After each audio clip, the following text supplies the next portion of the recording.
What do you do when the man who doesn't remember you is the only one who can save you now? The rain hammered against the grimy London streets as Elena Rodriguez pressed herself against the brick wall, her breath coming in ragged gasps.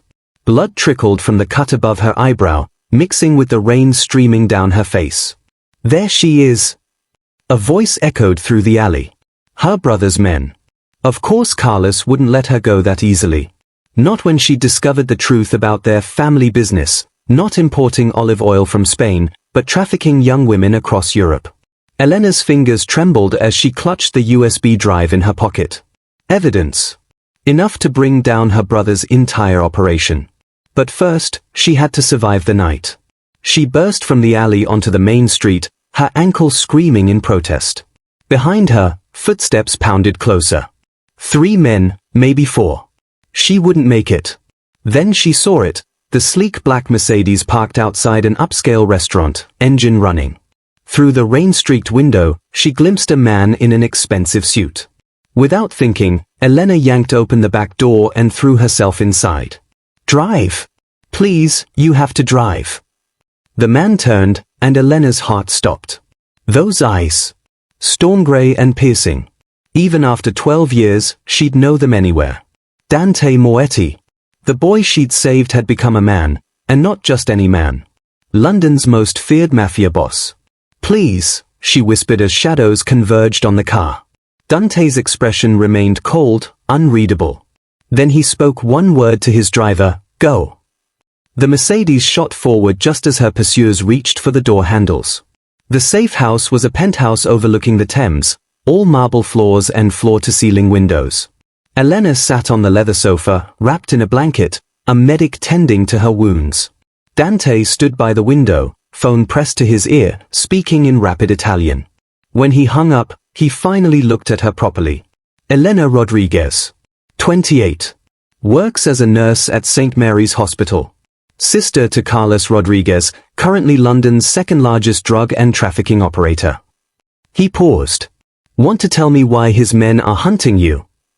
You had me investigated already. I make it a habit to know who jumps into my car begging for help. His voice was ice. Talk. Elena's hands shook as she pulled out the USB drive. This has evidence of my brother's trafficking ring. I'm a nurse, I took an oath to protect people. When I found out what Carlos was really doing. Her voice cracked. Those girls. Some of them are barely 16. Something flickered in Dante's eyes, but his face remained stone. I was going to take this to the police, but Carlos found out. He'll kill me if he finds me. So you thought jumping into a stranger's car was a good plan? You're not a stranger, Elena said quietly. Dante's brow furrowed. We've never met. Yes, we have. 12 years ago. You were 16, I was 16. There was a fire in a warehouse near Bethnal Green.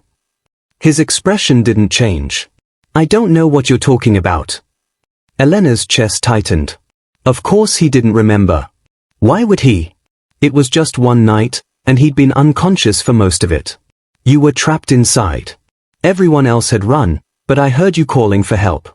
I went back in, dragged you out before the building collapsed. You had a scar on your left shoulder from where the debris hit you.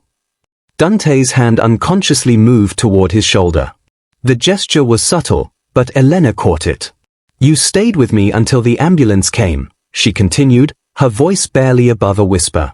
You looked at me and said, I owe you my life. Then you passed out. For a long moment, Dante said nothing. Then, even if that were true, why would it matter now? Because I need help. And you're the only person in London powerful enough to stand against my brother. Your brother has 30 men, Dante said, pouring himself a whiskey. I have 300. This isn't about power. Then what is it about? He turned, and for the first time, Elena saw something crack in his composure. You saved my life, allegedly, 12 years ago. You think that matters in my world? Debts expire. People forget. That's how you survive. I didn't forget, Elena said, standing despite her injured ankle. That night changed my life. I became a nurse because of you. Because I realized I could save people. How touching, His sarcasm was a shield. And now you want me to start a war with the Rodriguez cartel because of some rescue I don't even remember? I want you to do the right thing. Dante laughed, a harsh, bitter sound. The right thing? Look around, Elena. I'm not a hero. I'm a criminal. I run illegal boxing rings, gambling operations, and yes, occasionally I make people disappear. Your brother and I aren't so different. Yes, you are, Elena said firmly. My brother traffics women. Children. You have lines you don't cross. I've heard the stories. You shut down 2 trafficking operations in London last year. Why? Dante's jaw clenched. That's different. How? Because my sister, he stopped abruptly, turning away. Elena's voice softened. What happened to your sister, Dante? The silence stretched between them like a chasm. Finally, he spoke, his voice hollow. She was 17. Taken by traffickers while I was serving my first prison sentence.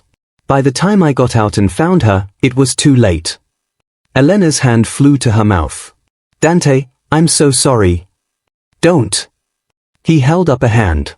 I don't want your pity. I'm telling you this so you understand. I'll help you. But not because of some fire 12 years ago I don't remember. I'll help you because your brother's operation ends now. The next 2 weeks blurred together. Elena stayed in Dante's penthouse while his men worked to gather additional evidence on Carlos. She wasn't allowed to leave, too dangerous, but the cage was gilded. She spent her days wandering the massive space, nights unable to sleep. Dante was rarely there, coming home late smelling of cigars and expensive cologne, disappearing into his office for hours. But slowly, something shifted. It started small. Dante asking if she'd eaten. Bringing her medical journals he'd had delivered. Finding her crying one night over news footage of a rescued trafficking victim and sitting beside her without a word, just present. One evening, Elena found him on the balcony, staring at the city lights. Can't sleep either, she asked, stepping outside. Sleep is for people with clear consciences. Elena smiled sadly. Then I guess we're both insomniacs. They stood in comfortable silence until Dante spoke. The fire. 12 years ago. I do have fragments. Dreams, maybe. A girl with dark hair. Brown eyes. A voice telling me to stay awake. He turned to look at her. I always thought I imagined it. You didn't imagine it. Why didn't you ever try to find me? If I owed you my life, why not collect? Elena shrugged. Because debts based on life-saving shouldn't need collecting. You were alive. That was enough. Dante stared at her like she was speaking a foreign language. In his world, probably, she was. You're not like anyone I've ever met, he said quietly. Is that good or bad? I haven't decided yet. But the way he looked at her, like she was something precious and terrifying all at once, told Elena he was starting to figure it out. Everything fell apart on a Tuesday. Elena was reading in the living room when Dante burst through the door, his face thunderous. We need to leave. Now. What's wrong? Your brother knows you're here. Someone talked. Dante grabbed her arm, pulling her toward the private elevator. I have a car waiting in the garage. The windows exploded inward. Dante threw himself over Elena as glass rained down. Gunfire erupted, sharp cracks that made Elena's ears ring. Dante's men returned fire, but they were pinned down. The stairwell! Dante shouted, half carrying Elena across the room. They burst through the door and down the stairs, but footsteps echoed above them. Carlos's men had covered both exits. Halfway down, Carlos himself stepped into their path, gun raised. Hello, little sister. Elena's blood ran cold. Her brother looked the same, handsome, charming, and absolutely devoid of conscience. Carlos, please. Shut up. He gestured with the gun. You've caused me a lot of trouble, Elena. The USB drive. She doesn't have it, Dante lied smoothly, stepping in front of Elena. I do. It's secured in 3 different locations with instructions to send it to every news outlet and police department if anything happens to either of us. Carlos's smile was reptilian. Nice try, Moetti. But I know my sister. She's too sentimental to give up her insurance. His eyes found Elena. Where is it? Elena's hand instinctively went to her pocket where the drive Saturday. Don't, Dante warned. But Carlos aimed the gun at Dante's head. Give it to me, or I put a bullet in your hero's brain. I'm not worth it, Dante said urgently to Elena. Don't. Yes, you are. Elena pulled out the drive, her hands steady despite her terror. You're worth it because you actually care about stopping men like him. Because you've spent years trying to make up for not being able to save your sister. Because you remembered me, even when you thought you'd imagined it. She stepped forward. Because I love you. The words hung in the stairwell like a grenade. Dante's eyes widened. Elena! She threw the USB drive down the stairwell, where it clattered into the darkness below. Go get it, she told Carlos. It's what you came for. Carlos's face contorted with rage. For a moment, Elena thought he'd shoot them both. Then he lowered his gun and started down the stairs. The second he was out of sight, Dante grabbed Elena and ran upward. There's a helicopter on the roof, he gasped. Please tell me you have a backup copy.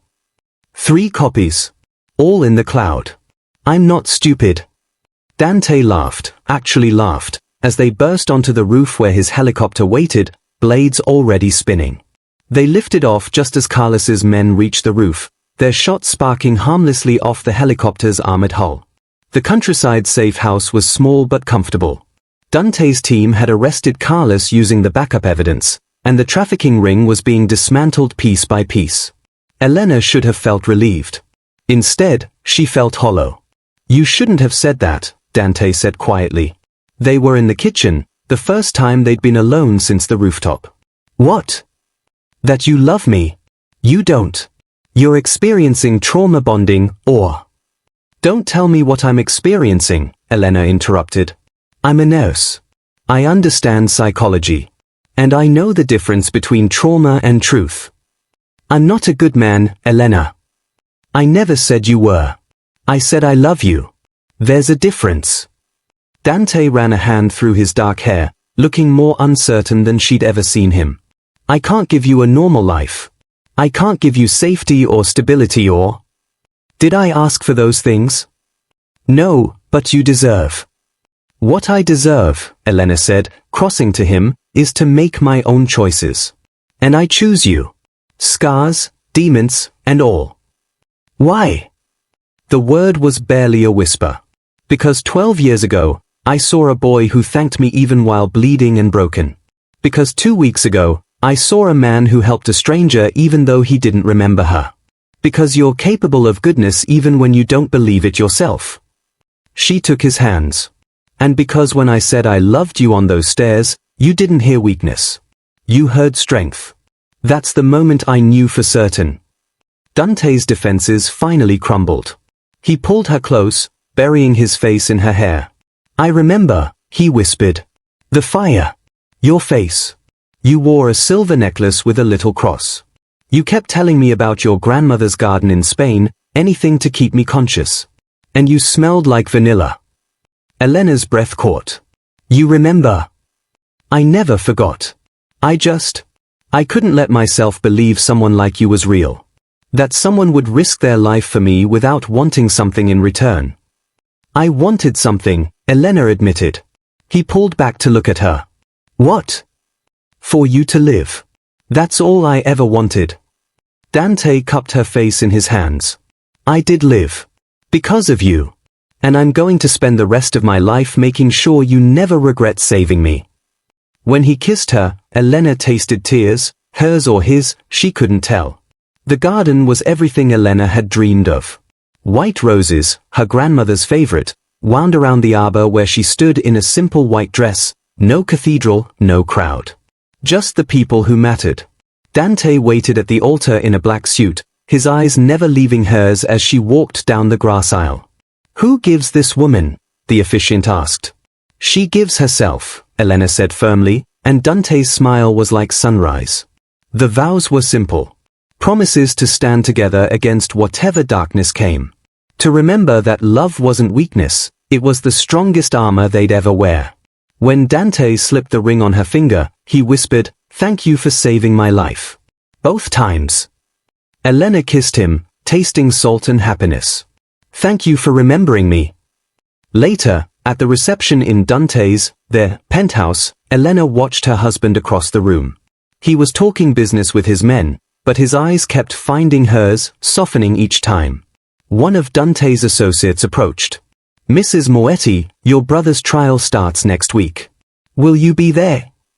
Elena considered. Carlos had tried to destroy her, but he'd also inadvertently given her everything. Led her straight to the man she was meant to find again. "No," she said finally. "I'm done looking backward. I have a future to build." And what a future it was. Dante had started using his resources to fund anti-trafficking organizations. Elena had opened a clinic for rescued victims, using her nursing skills where they mattered most. From tragedy, they'd built something beautiful. As if sensing her thoughts, Dante crossed the room and pulled her into his arms. "Happy, Mrs. Moetti?" Elena smiled against his chest, listening to the heartbeat she'd saved 12 years ago, steady and strong. "Happier than I ever imagined." "Good." He tilted her chin up. "Because you're stuck with me now. I think I can live with that." "Just live with it." Dante's eyes sparkled with rare mischief. Elena laughed, the sound pure and joyful. "Fine. I love it. I love you. Much better." He kissed her forehead, her cheeks, finally her lips. "I love you too.